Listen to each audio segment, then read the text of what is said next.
Welcome to hidden cook channel. நாம் இன்றைக்கி evening snack recipe தான் பார்க்க போகிறோம். அதுக்கு தேவையான இன்க்ரீடியன்ஸ் எல்லாம் டிஸ்கிரிப்ஷனில் இருக்குது, நோட் பண்ணிக்கோங்க. வீடியோக்குள்ளே போகிறதுக்கு முன்னாடி நம்ம சேனலை சப்ஸ்கிரைப் பண்ணிக்கோங்க. நாம் இன்றைக்கி கொழுக்கட்டை எப்படி செய்கிறதுன்னு பார்க்க போகிறோம். நார்மல் அரிசி மாவு இல்லாமல் ராகி மாவில் கொழுக்கட்டை எப்படி செய்கிறதுன்னு பார்க்க போகிறோம்.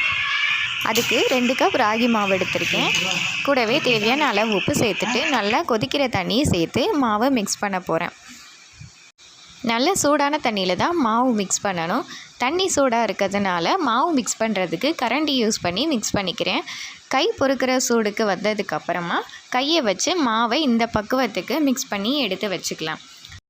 ஸ்டஃபிங்காக ஒரு மாம்பழம், ஒரு சின்ன சைஸ் தேங்காய், 1.5 கப் நாட்டு சர்க்கரை எடுத்திருக்கேன். நாட்டு சர்க்கரையை கொஞ்சமாக தண்ணி சேர்த்து கரைச்சிக்கலாம். மாம்பழத்தை சின்ன சின்னதாக கட் பண்ணிக்கிறேன். அடுத்து ஒரு மிக்ஸி ஜாரில் தேங்காய் துருவி எடுத்துக்கலாம்.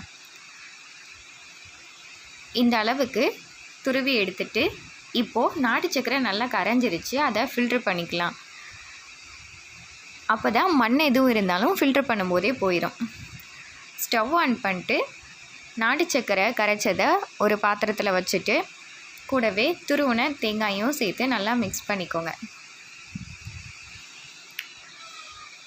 இந்த அளவுக்கு வந்ததுக்கப்புறமா கட் பண்ணி வச்சுருந்த மாம்பழத்தையும் சேர்த்துக்கலாம். மாம்பழத்தை சேர்த்ததுமே ஸ்டவ்வை ஆஃப் பண்ணிடலாம். இப்போது எல்லாத்தையும் நல்லா மிக்ஸ் பண்ணிக்கோங்க.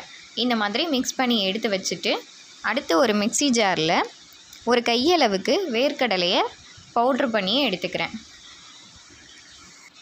வேர்க்கடலை சேர்த்தோன்னா டேஸ்ட் இன்னும் சூப்பராக இருக்கும். கண்டிப்பாக நீங்கள் ட்ரை பண்ணி பாருங்கள். இது எல்லாத்தையும் மிக்ஸ் பண்ணிவிட்டு எடுத்து வச்சுக்கோங்க. அடுத்து கொழுக்கட்டை பண்ணுறதுக்கு மாவை இந்த மாதிரி ரவுண்ட் ஷேப்பில் எடுத்துகிட்டு வெள்ளை துணியில் வச்சுக்கலாம். கொஞ்சமாக நெய் தடவிட்டு இந்த மாதிரி தட்டிக்கோங்க. நல்லா தட்டினதுக்கப்புறமா ரெடி பண்ணி வச்சுருந்த ஸ்டஃபிங்கை இது கூட வச்சு நான் இந்த வீடியோவில் காட்டியிருக்கேன்ல அதே மாதிரி மூடி இந்த மாதிரி ப்ரெஸ் பண்ணிக்கோங்க. அப்போ தான் ஸ்டஃபிங் எதுவும் வெளியே வராமல் இருக்கும்.